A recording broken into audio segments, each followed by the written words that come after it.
एक बादशाह था। वो एक मुस्लिम शासक थे, लेकिन वो समान रूप से सभी धर्मों का सम्मान करते थे और भगवान के बारे में अधिक जानने के लिए उत्सुक रहते थे। एक दिन उन्होंने अपने वजीर से पूछा, क्या ये सच है कि हिंदू पौराणिक कथाओं में देवताओं में से एक देवता ने हाथी को बचाया था, जिसने मदद के लिए उनसे प्रार्थना की थी? वजीर ने कहा, जी महाराज, हाथियों का राजा गजेंद्र जब एक मगरमच्छ द्वारा पकड़ लिया गया था जो उसे मारना चाहता था, तब उसने भगवान विष्णु से प्रार्थना की। तब भगवान विष्णु ने प्रार्थना सुन ली और वो गजेंद्र को बचाने के लिए आए थे। बादशाह ने कहा, गजेंद्र की रक्षा के लिए भगवान खुद क्यों आए? वो अपने सेवकों को भी भेज सकते थे, उनके पास तो कई सारे सेवक होंगे।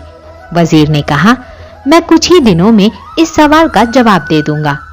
बादशाह का राजकुमार अक्सर अपने एक सेवक के साथ शाम को सैर के लिए जाते थे। वजीर ने चतुराई से उस सेवक से दोस्ती कर ली और उसे किसी को भी बताने के लिए मना किया कि वो दोस्त थे। फिर वो मोम का एक पुतला लेकर आया जो बिल्कुल राजकुमार की तरह दिखता था।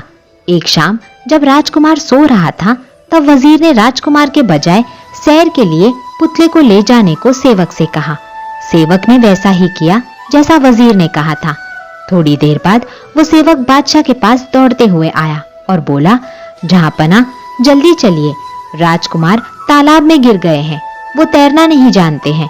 बादशाह ने ये सुना तो वो अपने सिंहासन से जोर से उछले और तालाब की ओर भागे।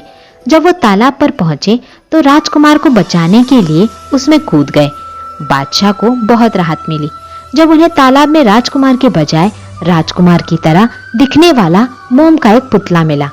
वजीर बादशाह का पानी से बाहर आने के लिए इंतजार कर रहे थे। बादशाह ने नाराज होकर वजीर से पूछा, ये किस तरह का मजाक है? वजीर ने कहा, जहांपना, आप खुद क्यों इस तालाब में कूदे? आप राजकुमार को बचाने के लिए सेवक को भी भेज सकते थे। आपके पास तो बहुत सारे सेवक हैं। बादशाह को वो सवाल याद आ गया जो उसने वजीर से भगवान के लिए पूछा था। वजीर ने आगे कहा, जिस तरह आप अपने पुत्र से प्रेम करते हैं, उसी तरह भगवान भी अपने भक्तों से प्रेम करते हैं। इस प्रेम के कारण ही वो खुद उनकी रक्षा करने आ जाते हैं। आपने उस दिन पूछा था कि गजेंद्र को मगरमच्छ से बचाने के लिए भगवान विष्णु खुद क्यों आए थे। अब आपके पास जवाब है। बादशाह ने कहा, इससे बेहतर मुझे कोई और नहीं समझा सकता था। अब मैं समझ गया। दोस्तों, कहानी पसंद आई हो तो एक लाइक, एक शेयर और एक कमेंट जरूर करना और एक क्लिक करके चैनल को सब्सक्राइब भी जरूर करना।